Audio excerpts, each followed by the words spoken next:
Naam, asante sana kwa kuendelea kuwa pamoja nasi. Bado nikeli na wageni wangu wakili Kenneth Chesa, vilevile seneta wa Makueni Dan Maanzo na Edward Rioba kutoka bunge la Wazalendo. Hivi sasa tunaungana moja kwa moja kupitia mtandao.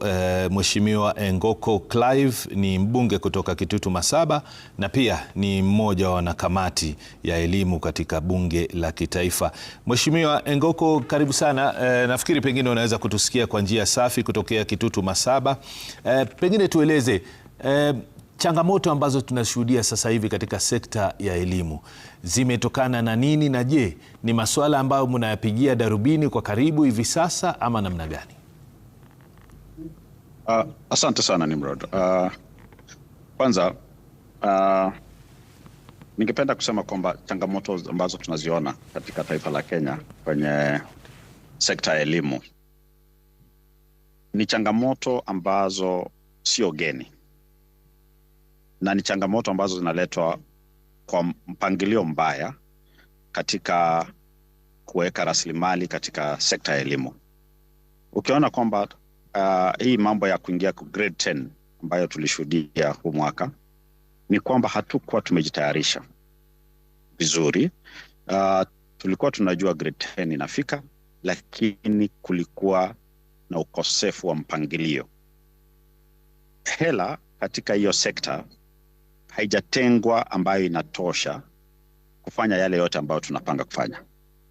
Katika sekondari wanasema kwamba kila mwanafunzi anahitaji shilingi 22,000 kukamilisha masomo yake katika tuition. Lakini serikali yenyewe haijaweza kwa miaka ambayo ni karibu 6-7 hivi, haijaweza kutuma shilingi 22,000 kwa kila mtoto kwa kila shule. Imekuwa ikituma katika average ya shilingi 16,000. Sisi kama kamati tumekuwa tukifuatilia haya mambo, lakini unaweza kuwa na mpango, lakini kama bajeti haiwekwi ya kutosha kutoka treasury ama pesa zenyewe zinatumwa zikichelewa na treasury, basi tutaanza kupata shida katika hii sekta ya elimu.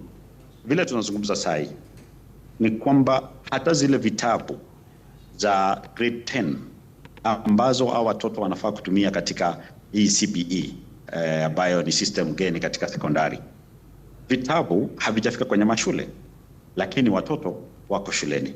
Kwa hivyo hizi shida zitaendelea kuwa pale kama serikali haiamui na kuweka hela za kutosha na kupangilia kabla ya wakati. Naam. Mheshimiwa, mimi ninakaa katika kamati ya elimu na pia nakaa kamati ya CDF. Kwa hivyo kuna mambo mengi ambayo tunaweza kuzungumzia ambayo yanahusu elimu na shida ambazo zinakumba hiyo sekta. Mheshimiwa Engoko, pengine nikuulize swali hili. Umemsikia Rais William Ruto akizungumza na akisema kwamba jumla ya shilingi bilioni 44 zimetumwa kwa kugharamia ufadhili wa masomo. Tueleze kama umezunguka eneo hilo la Kitutu,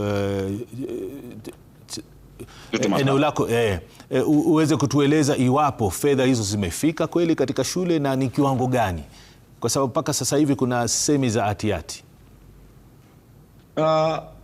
Unajua, ndio nimemsikia rais akisema kwamba bilioni 40 zimetumwa kwenye mashule. Ningefurahia kusikia hayo yakitoka zaidi kutoka kwa waziri wa elimu, kwa maana rais ndiye anaweza sema hizi hela zitumwe, lakini kuna ile procedure hizo pesa sasa kuweza kutumwa kwenye shule. Wakisema hela bilioni 40,000 zilitumwa, tunasema kwa budget ya sasa ama kwa system ya sasa ni pesa zinafuata mwanafunzi. Mpaka hii wiki bado machifu wangaliki wanatafuta watoto waende kwenye mashule. Sasa tunasemaje kwamba hela zilimtangulia mtoto shuleni? Tutajuaje mtoto anaenda shule gani wakati tunasema kwamba pesa zishafika mashuleni? Zilifuata nani pale? Kwa maana kila pesa inaenda na jina la mtoto, na kuna watoto ambao mpaka wiki jana baada hawako wamefika shuleni. Hizi hela zilitumwa kwa shule gani? Naam.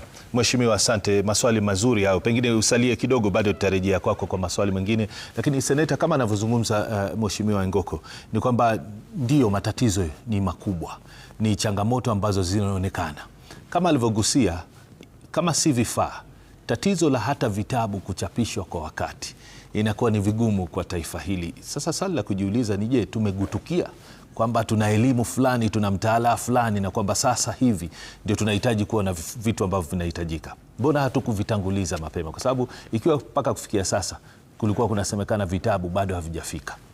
Wale wachapishaji wanasema sasa hivi wamefikia pengine 60% tu ya viwango vya vitabu ambavyo wanastahili kuwa wamechapisha vya gredi ya 10. Tulijua kwamba gredi ya 10 inakuja. Shida moja kubwa kama vile umesikia ni fedha. Mpaka unajua hizi vitabu vinachapishwa na wanabiashara. Wengi wao wako kwa biashara ya kuchapisha vitabu. Na wakati uchumi umezoroteka, kila mtu wako na shida. Hata wanabiashara wako na shida, kodi iko juu. Na hivyo ndio unaona ni baadhi ya changamoto ambazo zimefanya ichelewe. Pia kuna vile serikali ingesaidia mambo ya elimu, wawe wameangazia vizuri, wamejipanga. Na sio elimu peke yake, hii serikali ya hivi sasa haijajipanga kwa mambo mengi. Lakini kwa kuongea nimesikia rais anatangaza mabilioni zimeenda. Basi waziri wa fedha hana hiyo bajeti. Yeye si anatoa bajeti treasury. Yeye na permanent secretary, principal secretary wake wanang'ang'ana, hawana chochote cha kupelekea mashule. Zikifika pale kwa shule inafika imepungua. Nimekueleza hapo awali ya kwamba shida kubwa katika bajeti ya Kenya, fedha nyingi inatolewa cash taslim. Inatolewa taslim, inaenda kwa siasa, kuhonga wanasiasa ndio waseme namna hii tutapiga kura.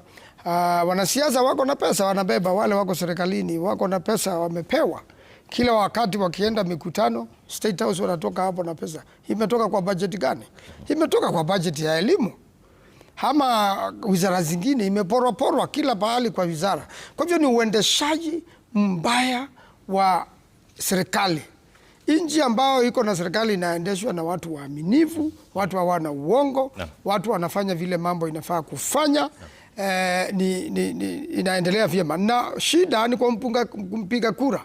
Wewe unangoja kuhongwa wakati wa kura ndio upige, ulete mtu akona shida. Basi shida tutakaa nazo. Zuia hapo Seneta Bwana Rioba na vile wakili Echesa. Kuna shughuli ambayo tunakwenda moja kwa moja tuweze kuisikiliza. Ni kesi kuhusu mzozo wa udhibiti wa kampuni ya Direct